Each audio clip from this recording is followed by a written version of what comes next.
నమస్కారం. ఆదిరాజు పురుషోత్తమరావు గారి యొక్క ఉత్సాహం చూస్తుంటే చాలా సంతోషం అనిపిస్తుంది.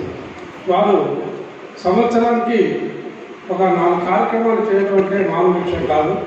ఇప్పటికీ ఒక 81 కార్యక్రమాలు చేశారు అంటే ఎంతో శ్రమతో కూడుకున్నటువంటి కార్యక్రమాలు మనకు అర్థమవుతున్నాయి. వీరి కార్యక్రమాలకు ఇంతమంది వచ్చారంటే నాకు చాలా సంతోషంగా ఉంది. ఎందుకంటే చాలామంది 50% వచ్చారు. మరి హనుమాన్ గారు చెప్పినట్టు ఇంకా 50% ముందు కార్యక్రమంలో వచ్చి ప్రోత్సహించాల్సిందిగా ప్రయత్న దేవుడిని కోరుకుంటూ, మరి ఈ కార్యక్రమాలు ఇంత విజయవంతం కావడం కోసం వారు చేస్తున్నటువంటి కృషి ఏంటంటే లోకల్ కళాకారుల్ని చాలా గొప్పగా ప్రోత్సహిస్తున్నారు.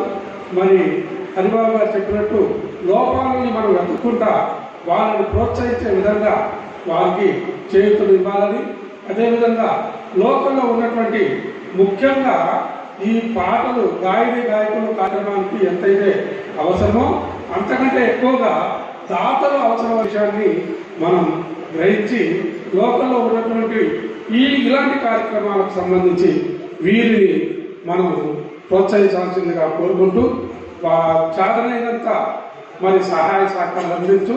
ఇలాంటి కార్యక్రమాలు ముందు ఇంకెన్నో చేయాలని, 100వ కార్యక్రమం కూడా దిగ్విజయంగా త్వరలో పూర్తి అవుతుందని అవ్వాలని ఆశీర్వదిస్తూ వారికి అనేక ఆశీర్వచనాలు పలుకుతూ నా యొక్క ఈ ఉపన్యాసాన్ని ఇంతతో విరమిస్తున్నాను. జై